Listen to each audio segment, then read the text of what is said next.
I'm Taylor Wimberly. The class is FTT 111, Firearms Inspection and Troubleshooting. This is the Fastener Repair Lab. First, we're going to go over some of the tools we'll need. The first tool is going to be a caliper.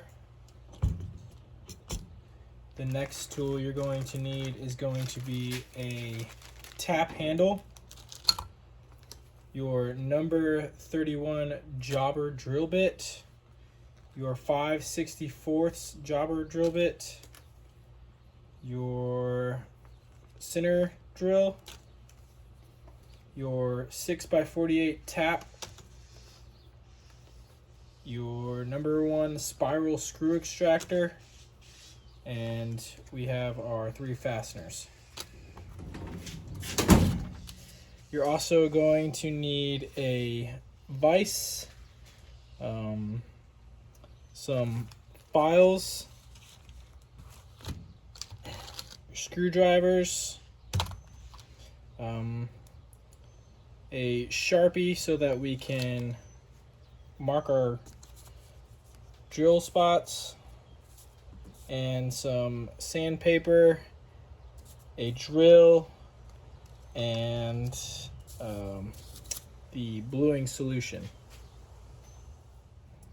So first things first, we're going to need to coat the aluminum block with Sharpie so that whenever we use our caliper to mark all of our center lines for our drill holes, that we can see them easily. So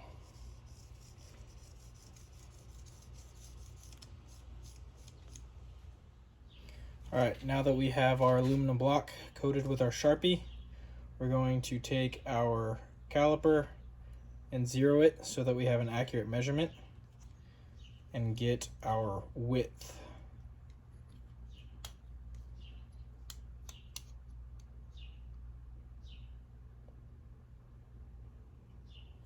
The width of my block is 2.056. I'm going to write that down and divide it by 2, and that is 1.028. So that's going to be our center line. So what we're going to do is take our caliper and take it down to 1.028.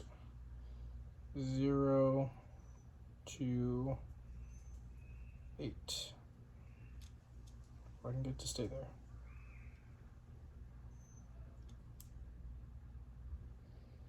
We're going to lock our caliper in place, and we can use our scribe to go along the length, and this will mark a center line on our block.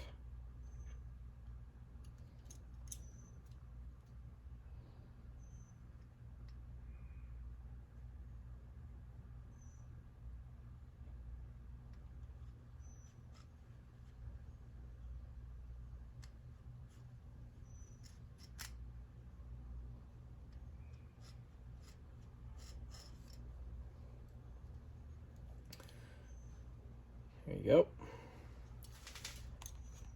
Next, we're going to loosen back our locking screw and get our length measurement.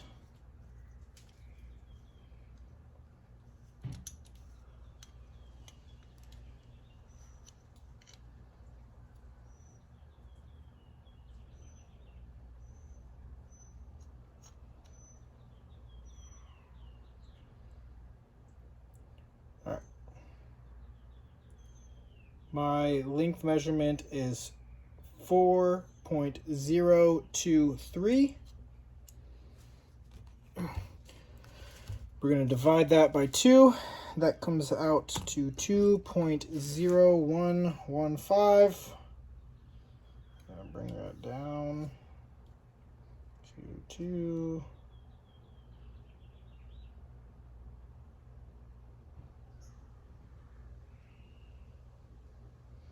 Ours does not go down that accurate, so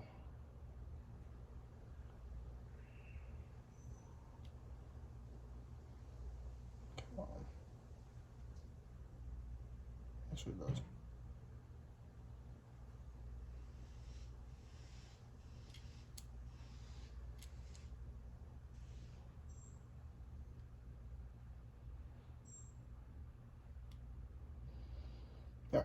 So now that we have 2.0115, we can mark the center line of our block. Be careful to use caution, because if you slip, you will scratch it, as I just did.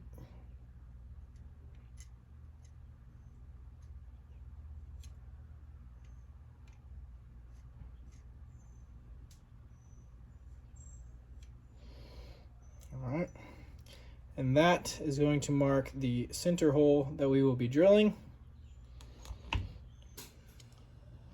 Alright, now that you have that, you can divide 2.0115 by 2, and that comes out to 1.005.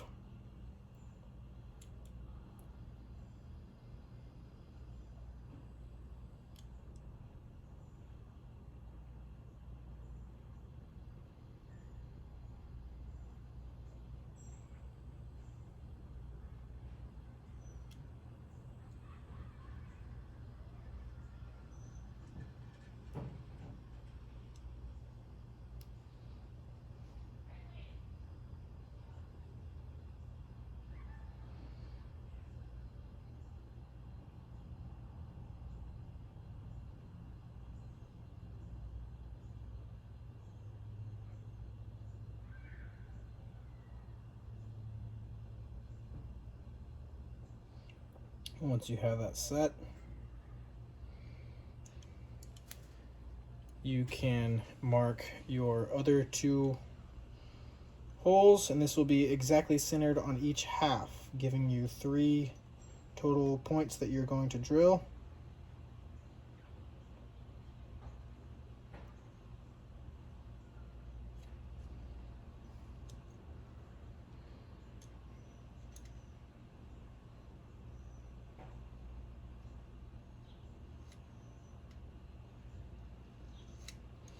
All right.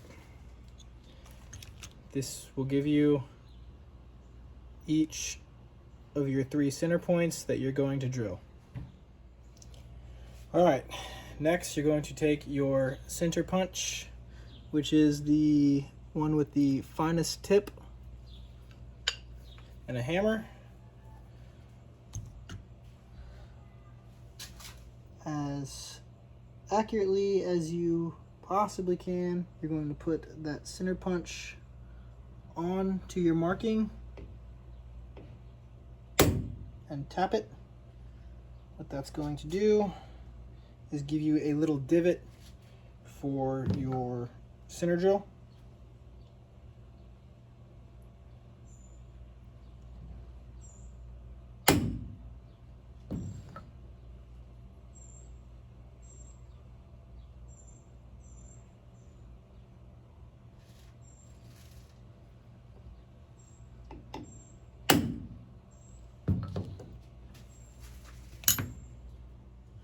Now that you have your markings center punched, put on your safety glasses, and using your center drill, you're going to drill into the divots, letting the drill do the work. Don't push too hard because you don't want to ruin your bit, and you're not drilling all the way through, you're just centering it so that whenever you use your actual drill bit, you can drill. It's also better to use a drill press if you have one available. All I have is a drill, so we're going to make it work.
Alright, now that we have our holes hit with our center drill, we can use our number 31 jobber bit to drill through the block.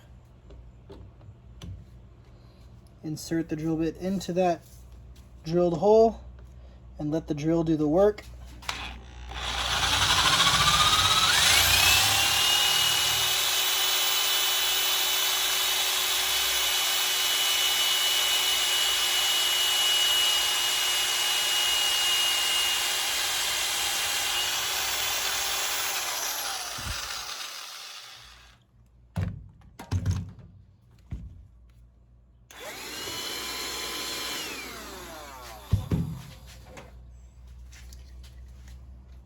Making sure that you use lubricant for this process. I don't have any drill lubricant, so we're just going to use WD-40.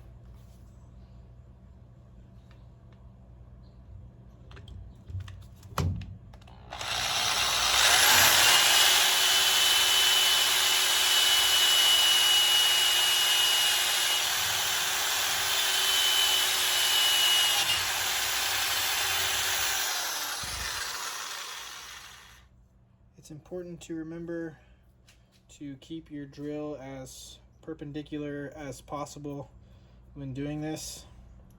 When working with firearms, tolerance is the name of the game. In order to keep accuracy and proper function of the firearm, you want everything to be as accurate as possible, including the holes that you drill. So I'll come back as soon as I'm done drilling these other two holes.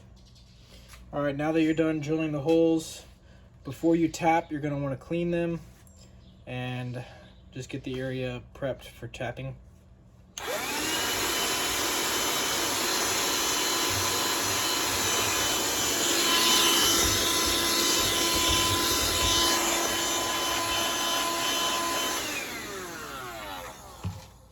Alright, now that your area is cleaned and prepped for tapping, you're going to take your tapping tool and your 6x48 tap and install it.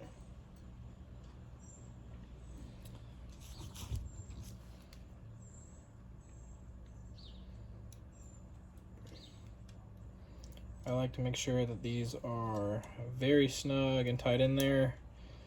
You can mess these taps up.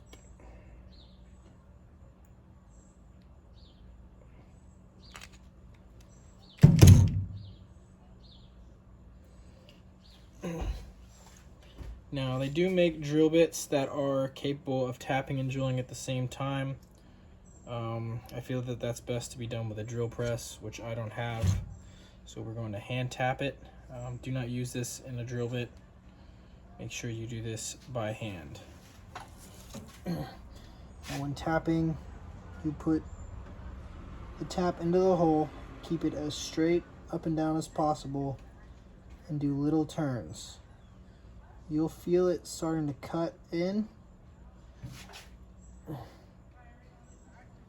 and create those threads.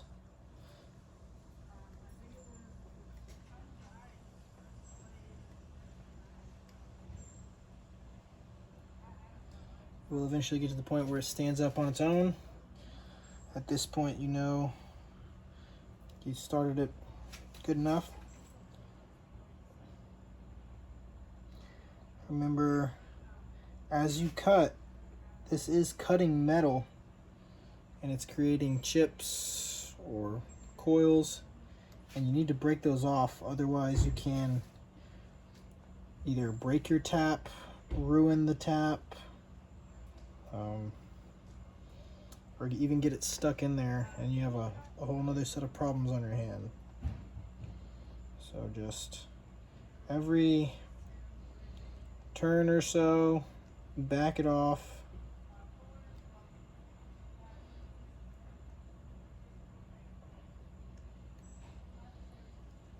Until you tap all the way through.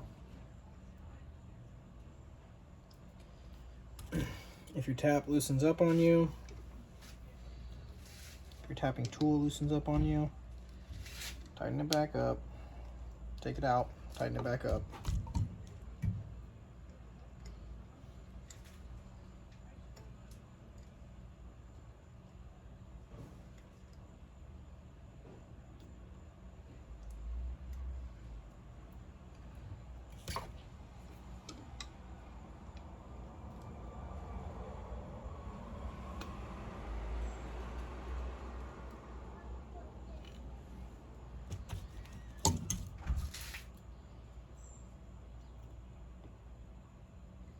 Refine your threads and ride them back in. It should spin freely down in there. Ride those threads back to the point where it needs to start cutting again, and you'll feel it.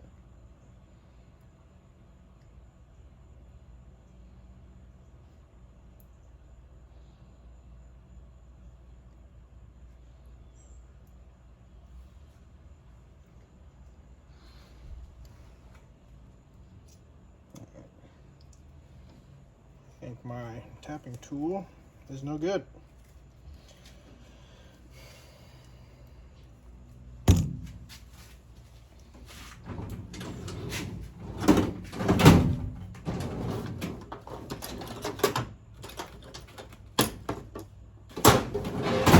So an alternative method, once you have your tap started, if you need to, grab a set of pliers and use caution. And go ahead and finish it off.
You can add oil or WD-40, whatever you need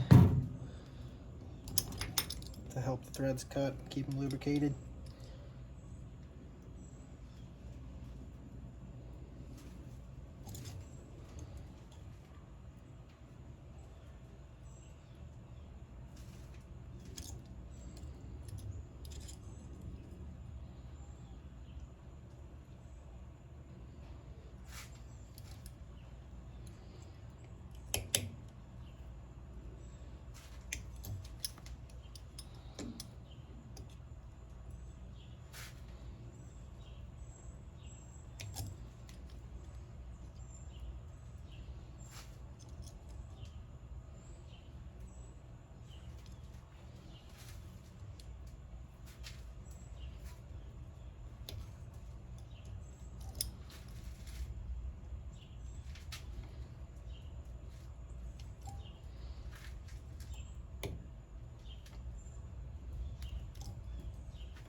Now most of my chips are falling out the bottom of this hole.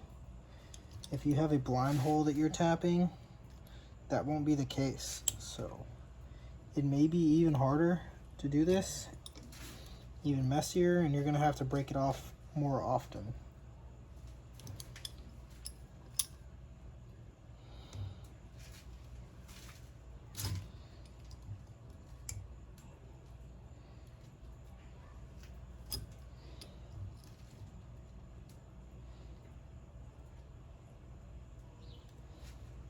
All right, we're through.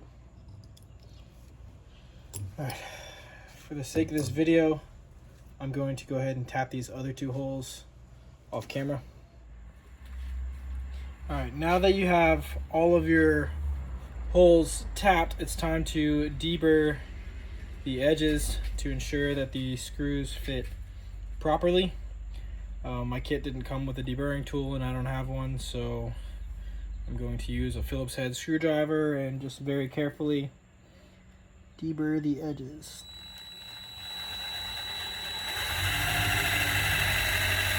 It doesn't take a lot.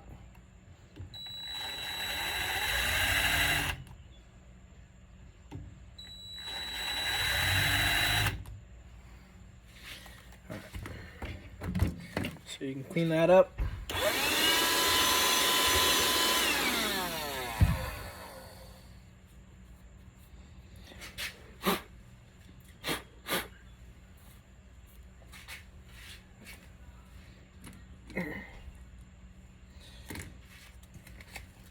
Now that your screw holes are tapped and deburred, it's time for a test fit. So take one of your provided screws and a properly fitting screwdriver, and you should be able to start it by hand if you did everything correctly. There you go.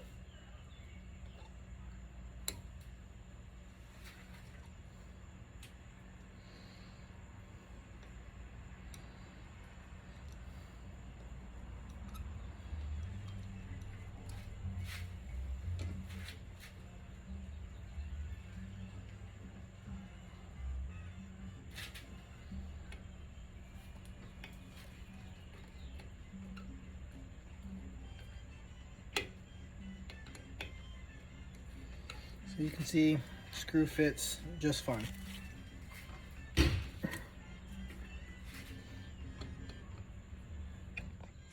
All right, with the screw installed, the first repair that we're going to do is we're going to simulate a boogered screw head. Basically, this is caused by operators using the incorrect screw heads. Most of the time it's on like a multi-tool or something, but you can see, if I can get it to show, this Phillips head is too small for the screw, so I'm going to purposefully damage the screw head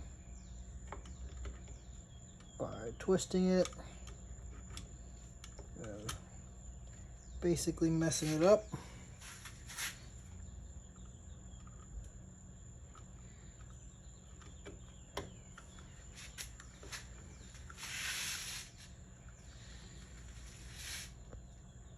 And you can see that screw head is pretty chewed up.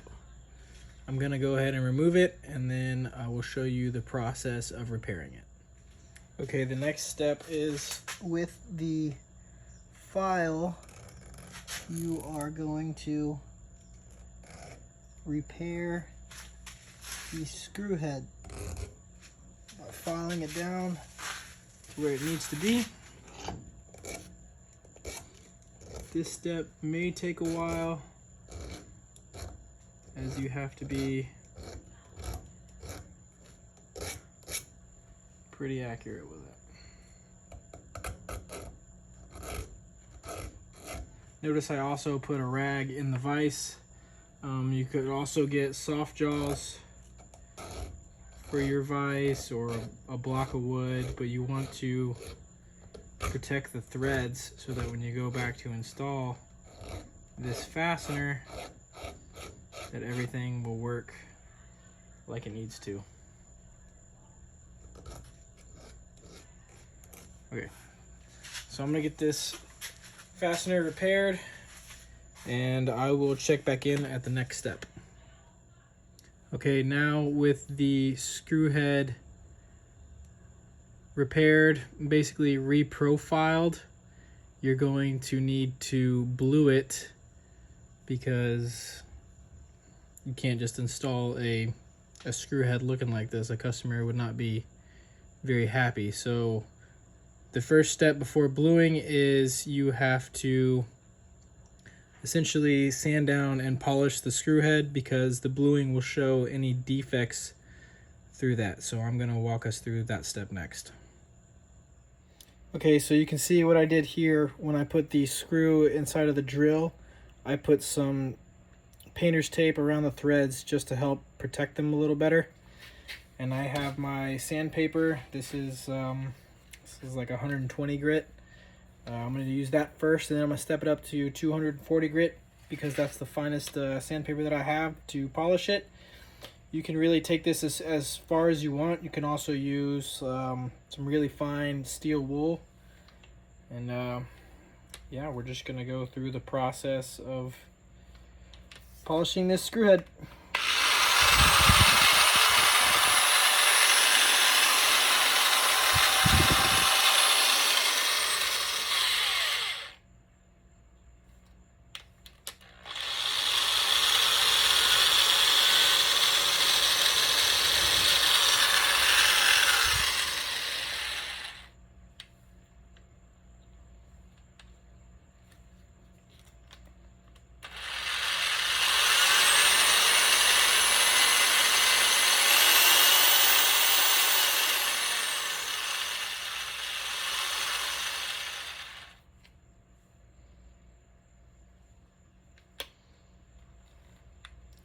Okay, you can see it's all smoothed out.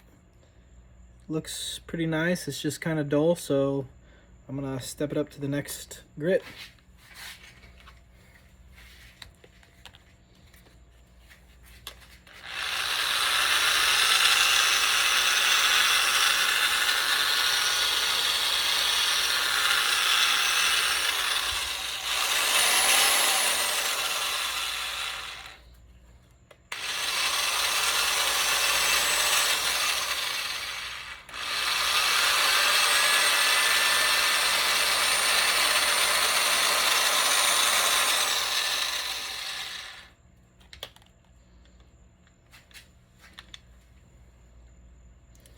And you can see here that the polish almost matches the drill. It could go a little finer, but this is what we got. So I'm gonna go ahead and set up, and then we'll go through the bluing process next.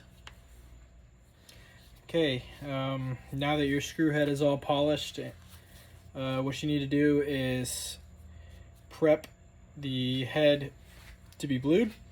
There's two ways you can do this. You can heat it up and quench it in oil, which I'm not going to show today. We're going to go through chemical bluing. But first, you want to clean the screw head. If you have a vacuum or really compressed air would be the best, you can do that. Otherwise, just work with what you got. You're going to want to remove all of the debris and fine metal shavings and everything out of it. So after that, you need to clean it with acetone. You can do this with a cotton swab or a Q-tip. All I have is cotton swabs, so that's what we're going to use today. Just be careful that the hairs don't stick. All right. So you want that to dry up. And, more little wipe. Alright, now that you have cleaned it with acetone, it should be clean of all the oils, dust, debris. what you're going to want to do is get your bluing agent. I'm going to throw it in this vise so I can open this agent real quick and keep this screw head clean.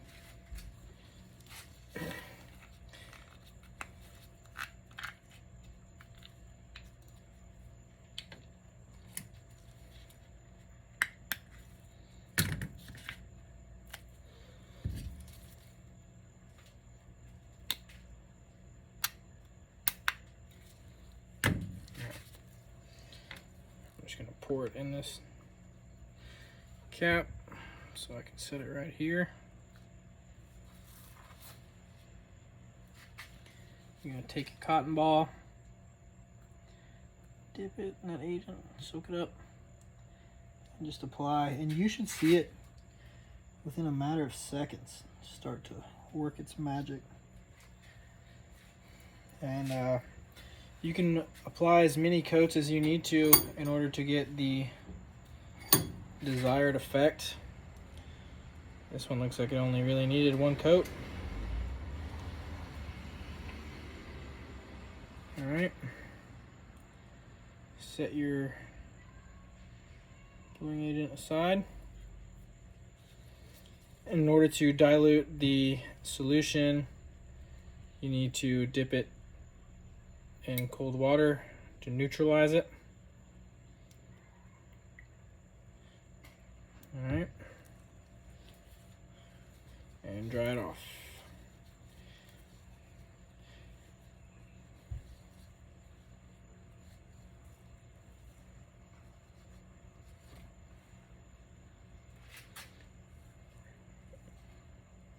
And you almost can't even tell that that is a repaired screw.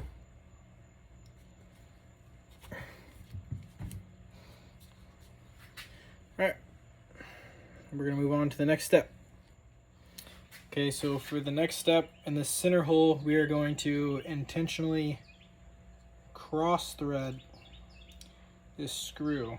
I've been a mechanic for 12 years, so let's see if I even know how to cross thread something. What you gotta do is you want to start at an angle, and what cross threading is the threads on the screw is you're misaligning it with the threads in the block, basically tapping it with your own, with the screw, retapping it, and you're destroying those threads. See, this is a pretty off angle, so this should be cross threading. Oh yeah. You can tell something is cross threading. It may start off feeling normal, and then it starts to get really tight really fast. And if you do run across that, what you want to do is back it out immediately. Check the threads. If the threads are good, go ahead and throw it back in. Even if they're maybe a slightly damaged, you can throw it back in and it'll realign itself. But you want to take that out and reinstall that screw correctly. Don't ever keep going. So, but that's what we're gonna do for the purpose of this project, is keep going. And you can see that is tight in there, so not coming out, and it is very much cross-threaded. You can see it's in at an angle. So there's multiple methods you can take for removing a cross-threaded thread. It's usually, like I said, caused by someone installing it incorrectly at an angle. A lot of times people are using the wrong size screwdriver. You get the correct size and you can apply the proper amount of torque and take it out, and you might be able to salvage those threads. If that doesn't work, you can apply something like some penetrating oil, WD-40, something to help break those threads. You can also use that if it's corroded on there. If that doesn't work, stepping it up to some pliers or vice grips to really get some torque on that head. And if that fails, you're gonna have to resort to using some heat to help expand that metal and get it out. So since I installed it, with the screwdriver. I know I can get it out. We'll show you, you know, if you spray it with some lubricant, what you want to do is you'll let that sit for 30 minutes, hour, however long it takes. And hopefully that works and breaks it free. And if all else fails, you can use your pliers and possibly heat. I don't have a torch, so I can't show that method. But when you're using pliers, is what you're doing is you're pinching the head of that bolt and applying your torque out here, using leverage to your advantage and unthreading that screw. Take it out, inspect the threads. The threads and the screws fine because they're steel going into aluminum. And let's see if this guy would need to be retapped. Oh, you can feel it's a little chunky, but I think, yep, we can go ahead and run that down with the proper screwdriver. And that is how you would fix a cross-threaded screw.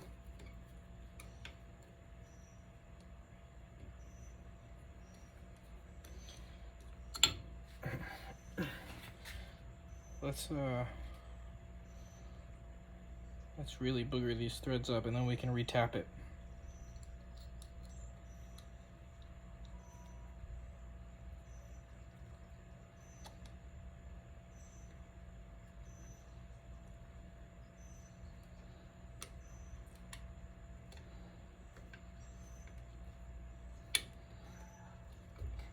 Now, if you do have damaged threads, you might have to drill it out and step it up to a larger tap. You can always take away metal, but you can't re-add to it, so just be aware of that. If you do have to drill it out, you'll have to set it up to a larger tap.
Sure.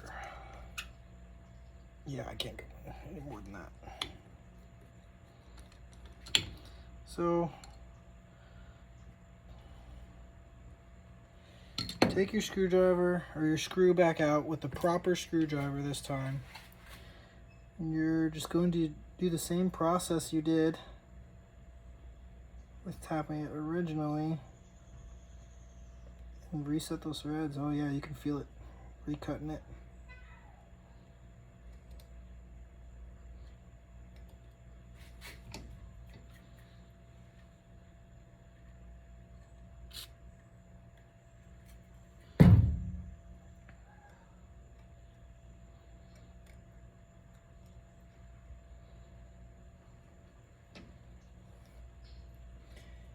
Yeah, and then you should feel that tap fall right into those old threads and work just fine. Sits freely. So once you're done with that, you can remove your tap. Take your screw, start it by hand so you don't cross thread it, and make sure that your tap worked. Go ahead and drive that all the way down.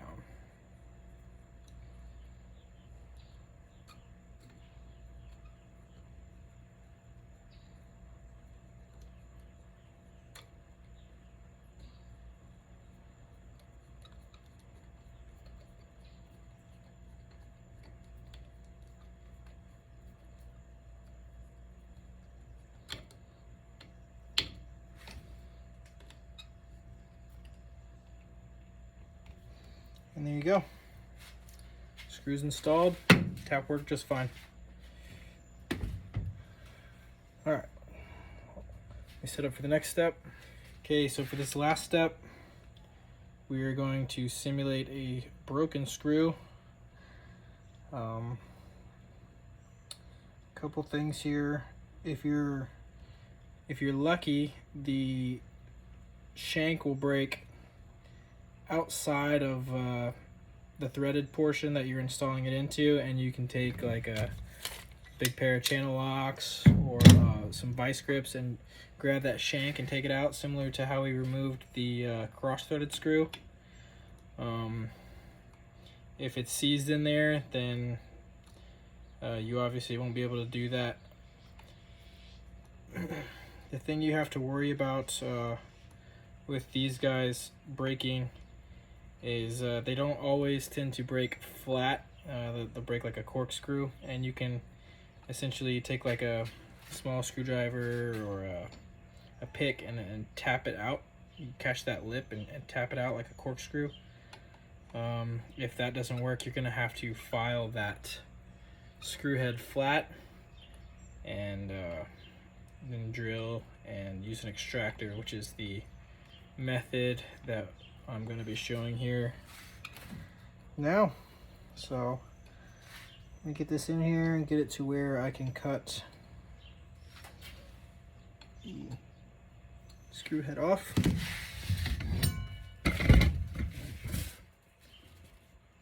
Just make sure that I can that guy. Throw off wheel. Yep. Let me grab my safety glasses.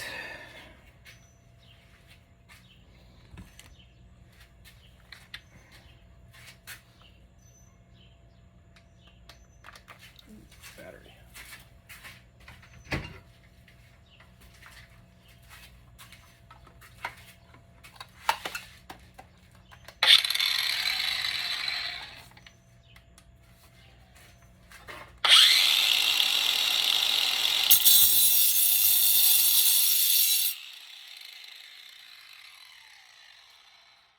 That screw head.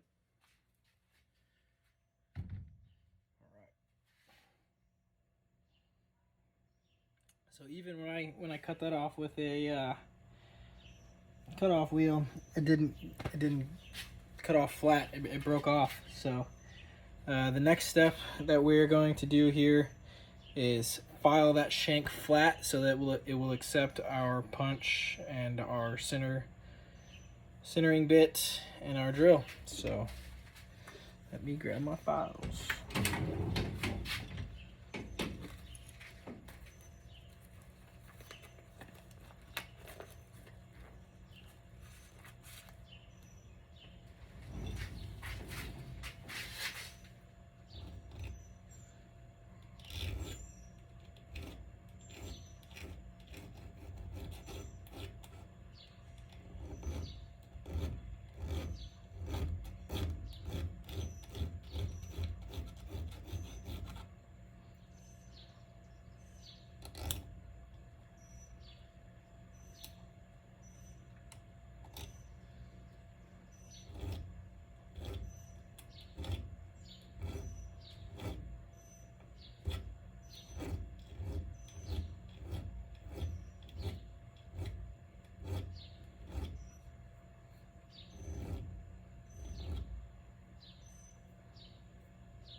All right, so with that ground nice and flat, we can take our center punch, just like we did when we initially drilled these holes.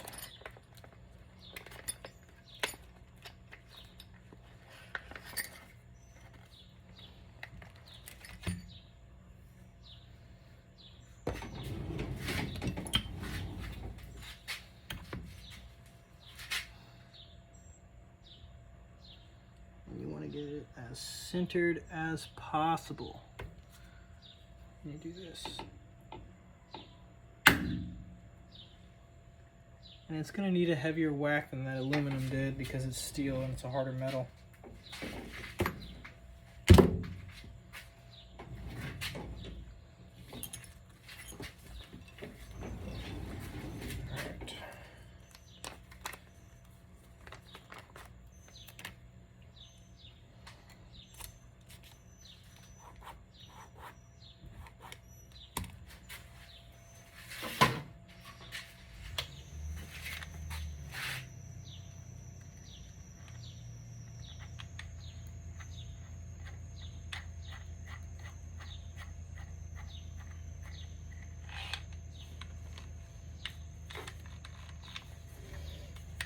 You're going to place the centering bit right into that dimple.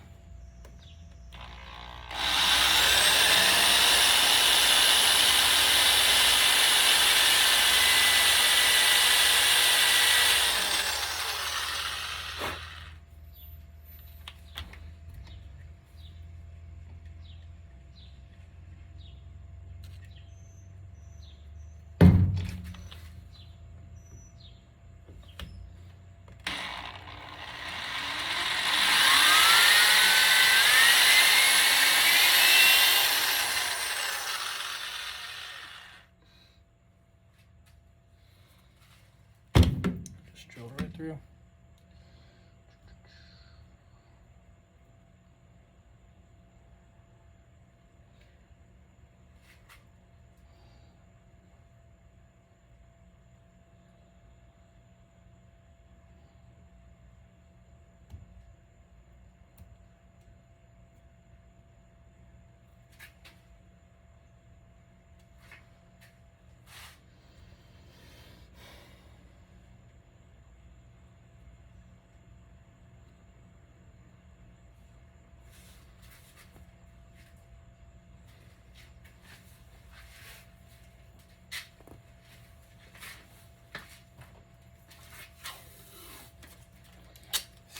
Put something on the back side to keep this from going back through.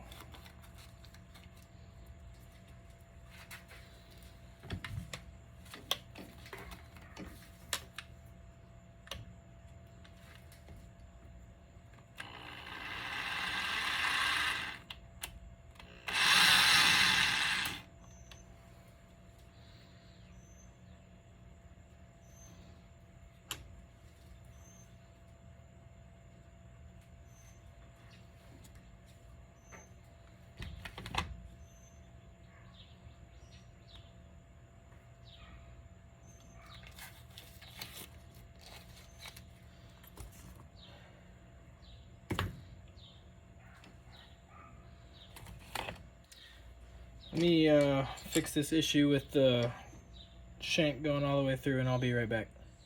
Okay, so what I did to keep the shank from driving all the way through is I just installed this screw and tightened it on the back side, so hopefully that works.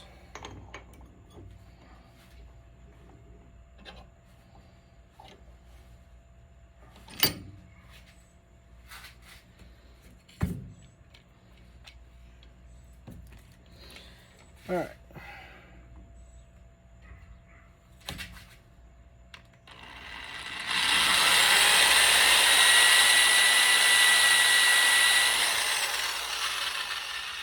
Perfect.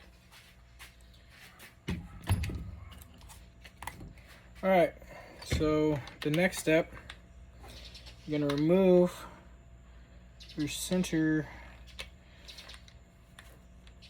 drill. Put it back in its bag. And you're gonna grab your 5/64 drill bit.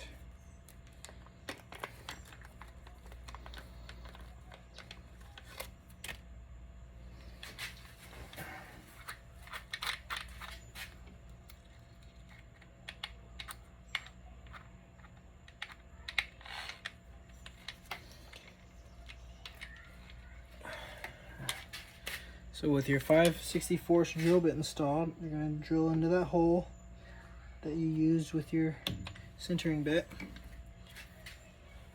sure you use lubricant.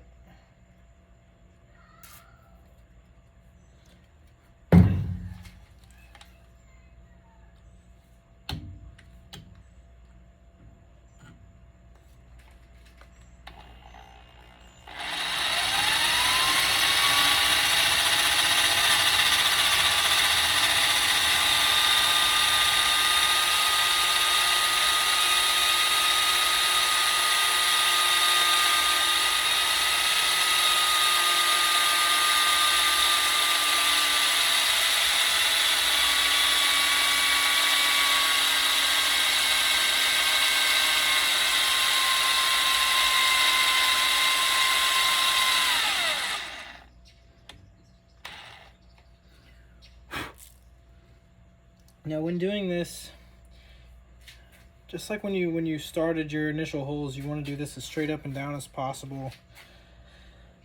A mill or a drill press is definitely the way to go if you have it. If you don't, then use what you got.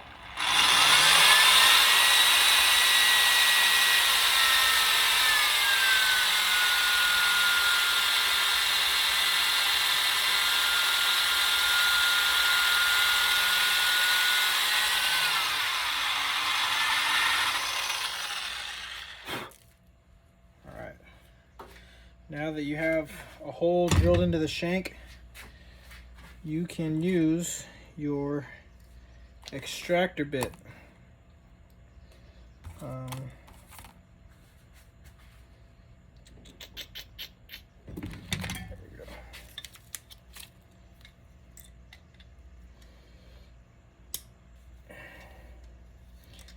I like to use hand tools when I can, just to prevent any damage.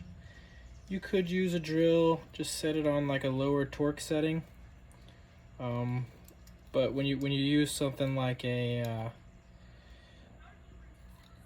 tapping tool, then you have a better feel for it. You have a closer connection with what's going on.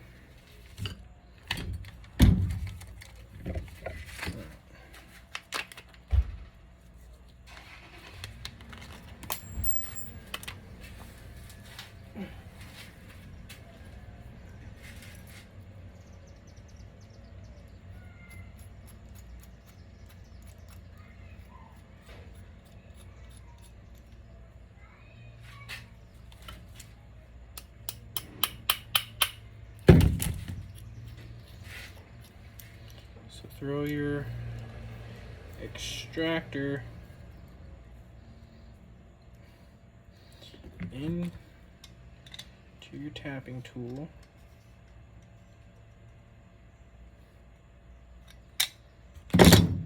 And when you use this, you are actually going to spin to the left, because what it's going to do is the screwing mechanism, as it digs in, it's going to start spinning that shank to the left to pull it out.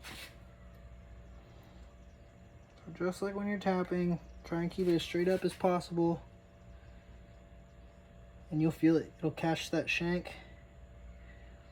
And it might not always be this easy, so take your time, have patience with it.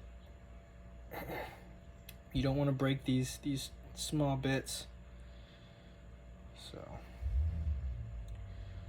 but once it's loose, you just take it out like a normal screw.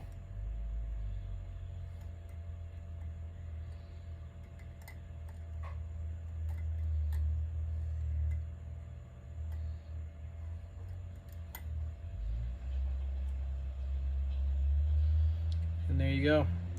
Shank is still attached to the extractor.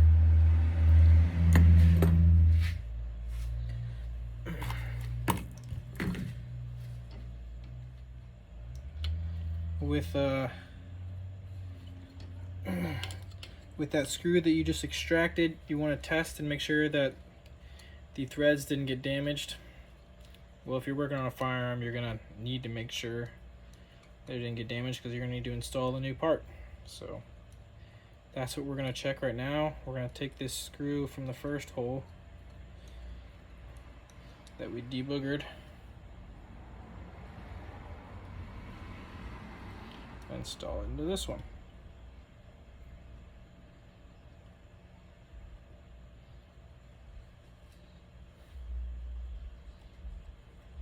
And there you can see it works. That concludes the FTT 111 week 8 project. Thank you for watching. I learned a lot on this course, and I look forward to everything else that this program has to offer.